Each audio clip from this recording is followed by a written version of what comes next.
আসসালামু আলাইকুম। আজকে তৈরি করে দেখাবো পটল এবং আলু দিয়ে খুবই সুস্বাদু ও মজাদার একটি সবজি ভাজির রেসিপি। আশা করছি ভিডিওটি না টেনে সম্পূর্ণটি দেখবেন, আর ভিডিওটি অবশ্যই আপনাদের ভালো লাগবে।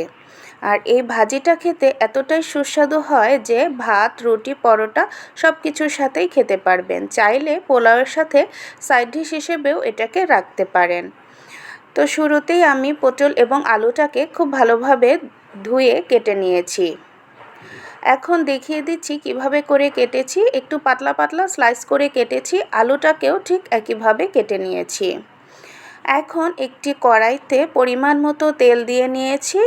এবারে কয়েকটি শুকনো মরিচ এবং পাঁচফোড়ন দিয়ে একটু ফোড়ন দিয়ে নেব তেলে। তো পাঁচফোড়নটা এবং শুকনো মরিচ থেকে যখন একটু ফ্লেভার বের হয়েছে বা অ্যারোমা বের হয়েছে, তখন আমি পেঁয়াজ কুচি এবং কাঁচামরিচ কুচি অ্যাড করে দেব। এবার এইগুলোকে খুব ভালোভাবে ভেজে নিতে হবে। একদম লাল লাল বেরেস্তার মতো করে ভাজার প্রয়োজন নেই, তবে কালারটা যখন একটু চেঞ্জ হয়ে আসবে ওই পর্যন্ত ভেজে নিলেই হয়ে যাবে। তো আমি নেড়েচেড়ে পেঁয়াজ এবং মরিচটাকে ভেজে নিচ্ছি। তো কিছুক্ষণ ভেজে যখন কাঙ্ক্ষিত কালারে চলে এসেছে, এখন আমি এর মধ্যে দিয়ে দিব স্বাদ অনুযায়ী লবণ। তারপর দিয়ে দিব আধা চা চামচের মতো হলুদের গুঁড়ো।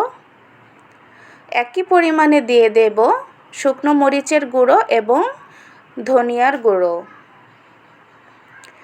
এবার সবগুলো মশলাকে একসাথে তেলের সাথে মিশিয়ে নেব। খুব বেশিক্ষণ এটাকে মেশানো যাবে না, তাতে করে মশলাগুলো পুড়ে যাবে। একটু মিশিয়ে নেওয়ার পরে আমি কেটে রাখা সবজিটা দিয়ে দিচ্ছি। সবজিটা দিয়ে দেওয়ার পর উপর নিচ করে খুব ভালোভাবে তেল এবং মশলার সাথে সবজিগুলোকে মিশিয়ে নিতে হবে নেড়েচেড়ে।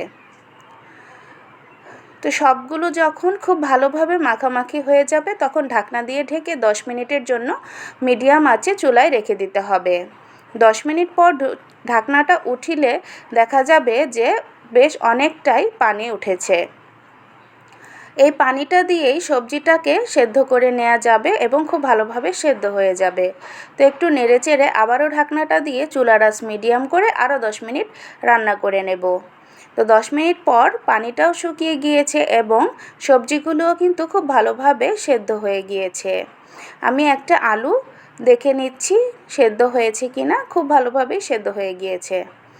এখন আর এটাকে ঢাকবো না, ঢাকনা ছাড়াই 10 মিনিটের মতো একটু নেড়েচেড়ে ভাজা ভাজা করে নেব। তো 10 মিনিট এটাকে একটু নেড়েচেড়ে নিলেই একদম তৈরি হয়ে যাবে ভাজিটা। এই ভাজিটা কিন্তু খেতে সত্যি খুবই মজাদার হয়। আপনারা কে কে এইভাবে ভাজি করে খান অবশ্যই আমাকে জানাবেন। আর যদি কখনো না খেয়ে থাকেন তাহলে অবশ্যই এভাবে একদিন খাবার অনুরোধ রইল।